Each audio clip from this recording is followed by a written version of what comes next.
Good morning mga ka-dog style. Good morning. Today is October 8, Wednesday. So biyahe tayo ulit sa Lalamove. Medyo lalakasan ko na lang boses ko. Pasensya muna ha guys sa mahinang boses natin sa mga nakaraang videos natin kasi wala pa tayong mic. So although parating naman na yon. So pagpasensyahan nyo naman muna. So kuha muna tayong booking. And sana makarami, although maulan ngayong araw, pero stay positive, magkakaroon tayo ng maraming booking for today. Yun lang muna. Maupayong adlaw mga waraynon. Good morning to all. Alright, mamaya muna, kuha muna ako ng booking. Thank you. Okay guys, time check, oras alas 8. So mayroon tayong first booking guys dito lang sa Green Gate. At ito ay papunta lang sa Molino 4. Ang pick up natin ay mga almost 2 kilometers lang. Wala pa nga ay mga 1 kilometer lang. Yun nga, tama, 1 kilometer lang siya guys. So hindi pa natin alam kung ano ikakarga kasi cannot be reached yung nag-book. Pero since malapit lang, puntahan na lang natin para malaman natin kung ano ang item. Alright. So ayan guys, dito na tayo. Paliko na tayo ng Malagasang Road dito sa Imus lang. And then mga ilang meters lang kakanan tayo paloob ng Green Gate. Okay, later na lang guys. Guys, dito na tayo. Doon yung block.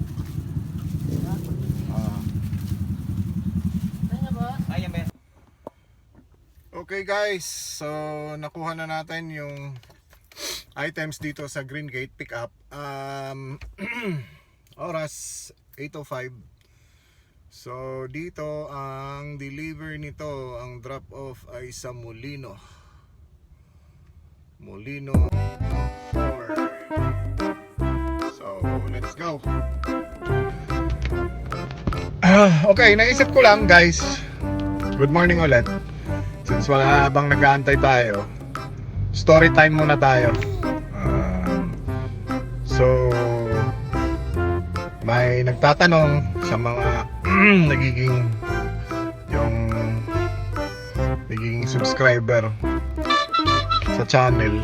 Tinatanong nila yung kitaan.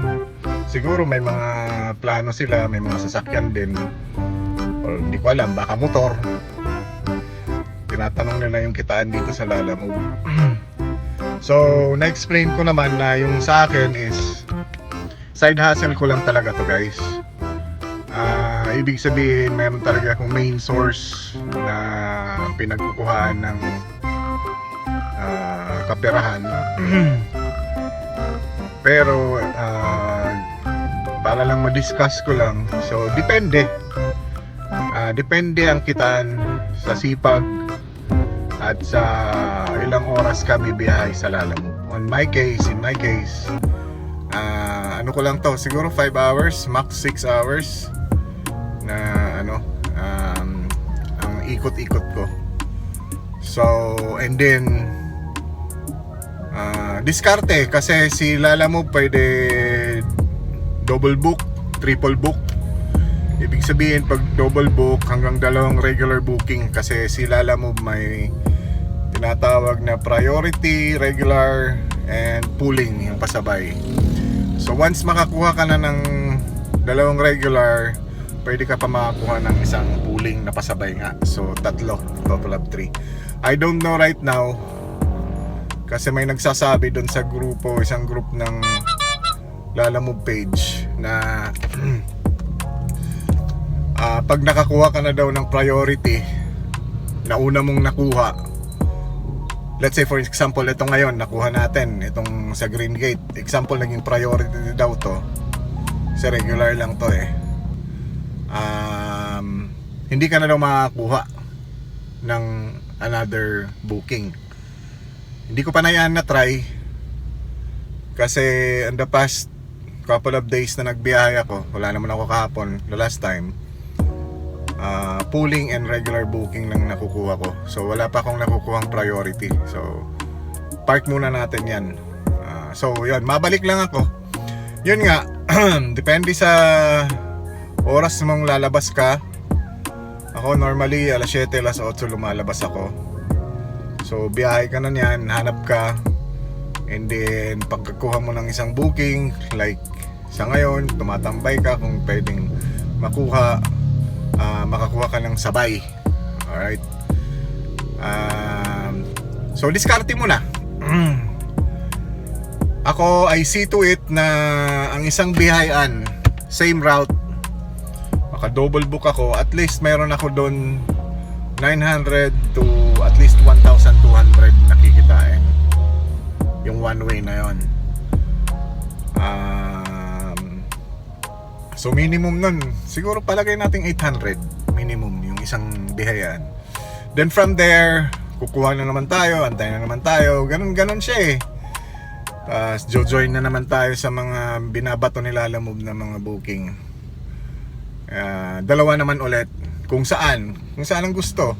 Yun ang kagandahan kay Lalamove, may makakapili ka. Punta ka ng Papasay naman or Makati, ayan, pwede yun. So magtatapos ang araw mo, depende sa biyahe mo. Siguro sa part ko kasi itong sasakyan natin medyo malakas sa gasto nag-1,000 to sa isang buong 4-5 hours na trip. So ileles mo yan syempre sa kita mo. So mayroon kang malinis siguro na 900 to 1,200. Ayan, sa 5 hours mo na biyahe kay Lalamove. Yun lang, yun ang ma-share ko lang sa mga nagtanong kung magkano nga ba ang kinikita sa paglalamove. Alright, so wala pa rin tayong booking, antay pa rin ako. That ends our story time for the day. Mamaya na lang. Guys, maras 9:05. Ang tagal. Diyos ko. Kuha na tayong kasabay nitong Pamulino. Regular booking siya.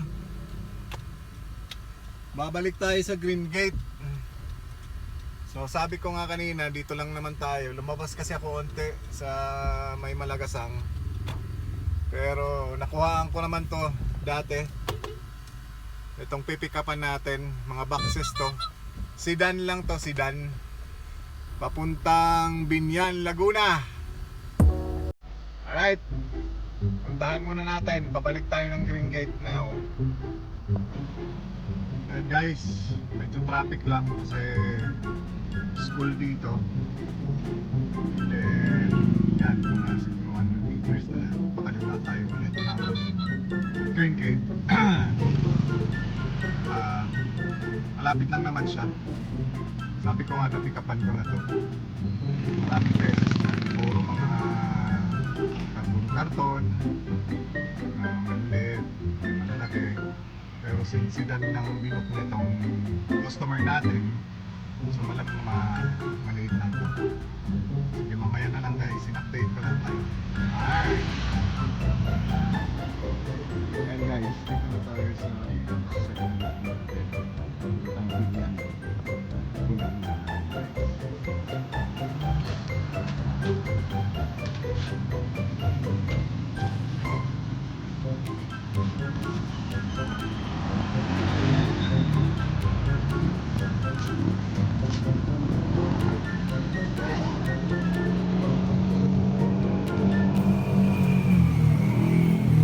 And guys, kinakarga na yung mga Karton, shipping box ang tawag na ito pala.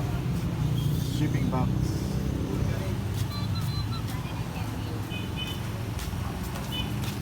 Ilan naman ganyan boy? 4? Okay. Patong mo muna yung isa. Yan, nadali mo.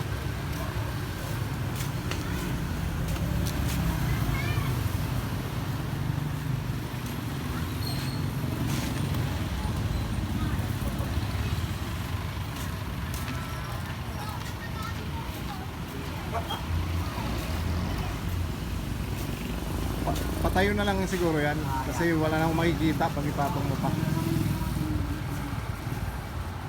Ganyan, nadali mo boy.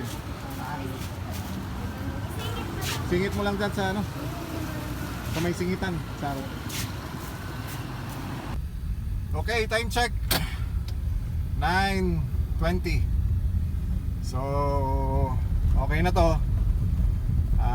Diretso muna tayo dun sa first drop off natin, yung prutas sa may Molino, and then from there for sure makakahanap tayo niyan ng kasabay naman itong Binyan. Alright, dito tayo dadaan sa Danghari Extension, diretso sa Danghari. Sige guys, mamaya na lang.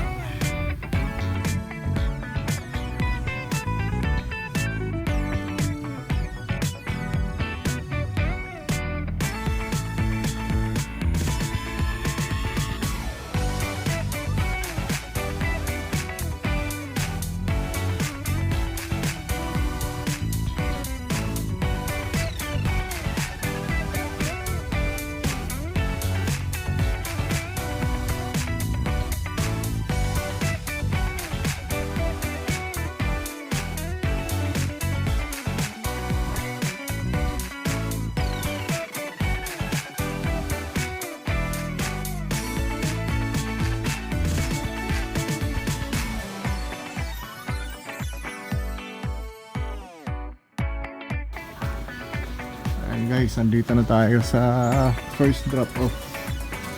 Kakausap ko lang kay customer. Lumabas sila saglit pero pabalik na daw. So drop natin itong tatlong items. Parang magtitinda sila dito ng mga prutas. Okay. Okay guys, oras 9:55. So tatapos lang natin sa first drop off. Binigyan tayo ng 10 pesos na tip ni sir. Thank you rin. Thank you pa rin. Ayos la. So papunta tayo sa Binyan, pero sasabayan natin to. Sana makakuha tayo sa labas ng papuntang Muntinlupa, San Pedro or Binyan mismo para sulit. Lalabas na pangatlong booking siya sa biyahe na to. Alright, so labas muna ako dito sa subdivision ng first booking natin. Okay. Alright. So ayan guys, good morning. 10:10. So dito tayo sa Molino Road. Sana makakuha tayo ng kasabay. Meron naman pumapasok pero malalayo ang pick up. So ang tinatarget natin is dito lang sa Bacoorang pick up, then papuntang ano nga, Binyan, San Pedro, mga ganon. So update lang, nasa gedli lang tayo. Alright. Update mga kasangkayan, 10:20. So nag-decide na tayo kasi sayang yung oras. Ibidiretso na lang natin. Shortcut na lang tayo dito sa Villar Avenue. Tapos diretso na natin itong second booking sa drop-off. Alright. So ito yung Villar Avenue. Ang lusot nito.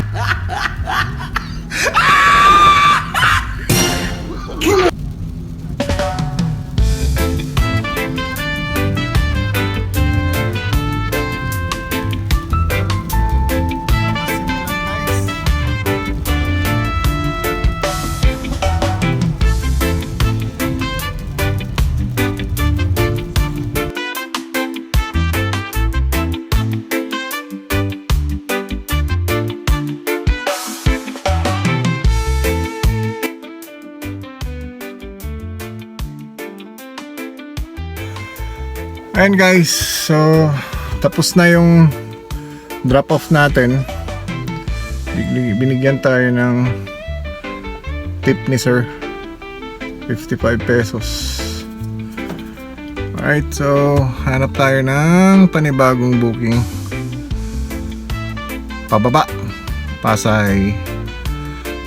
Punta tayo ng Las Piñas, Parañaque, Pasay. Kasi meron din akong personal na i-drop dun. Okay, later. Thank you. Maupay nga udto, alas 11:25 na. Guys, habang nag-aantay tayo ng booking, early lunch tayo. To, sarap to. Gawa ng asawa ko.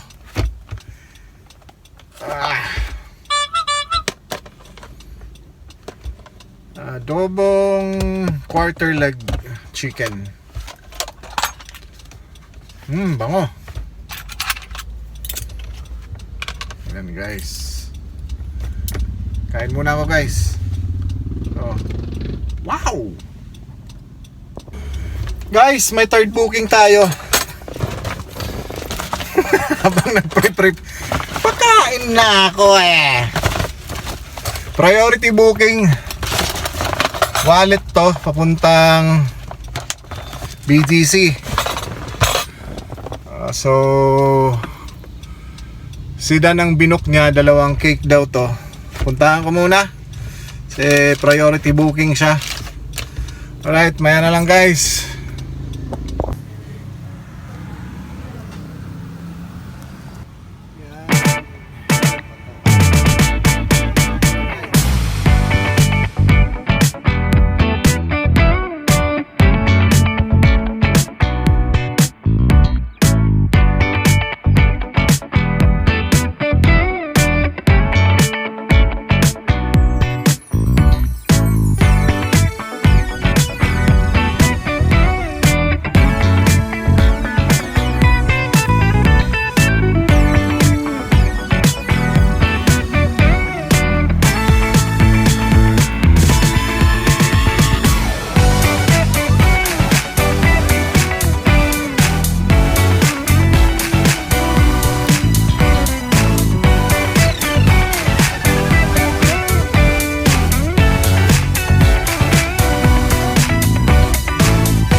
Alright guys, oras 1:10.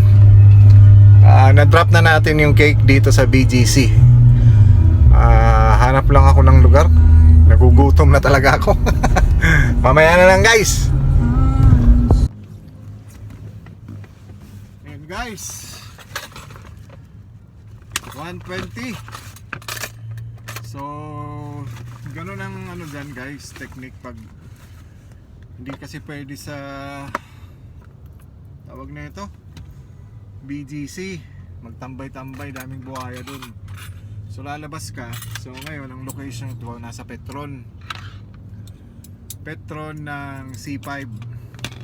Pagkalabas ng BGC mo, pagkalabas mo ng BGC, I mean, ayun, pakanan ka lang. Tapos pag nasa C5 ka na, unang Petron mong makikita. Pwede kang pumesto dito. Tapos, ayun, diyan ka nakakain. Kain muna ako guys ha. Nabitin tayo, kompleto pa rin. Alright.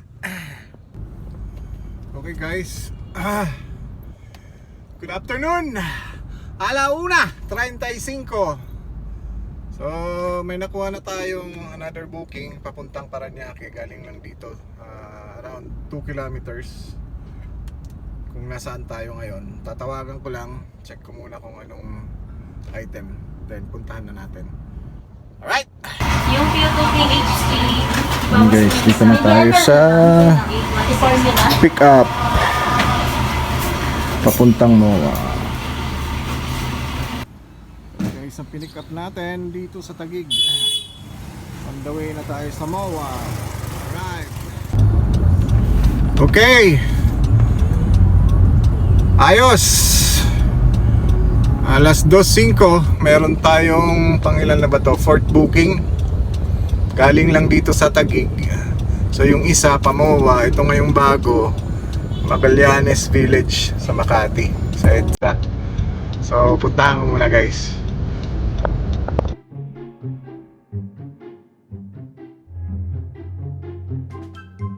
And guys, dito tayo sa Central Square, BGC. Antayin natin lumabas yung customer na pick up. Alright. Alright guys, na-pick up na natin. Ayun! Diretso na tayo sa Magallanes. Ayaw ko dito sa BGC, ang daming buhaya. Mamaya na lang guys. Yan o guys, yung nasa likod natin, 4 na bag. Gelato daw to, gelato. Yan ang i-deliver natin sa Magallanes. Mamaya na lang guys, nandito tayo sa traffic light.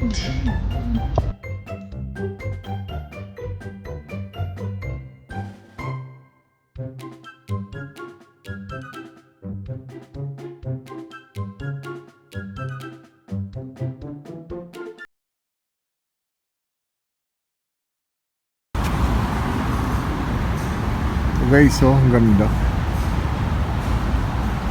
Christmas na.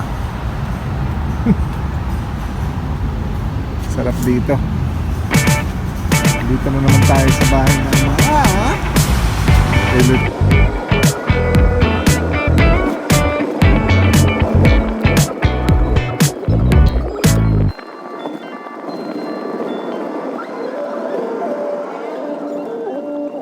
ayan na si sir. Sasakay yata sa ano, sasakay sa sasakyan. Itra-transfer sir? Ililipat dyan sa sasakyan? Hindi. Okay. Oras, alas 3:20. Mga kawaray, maupay nga gulop. Tapos ang biyahe for the day guys. See you again tomorrow. Ciao.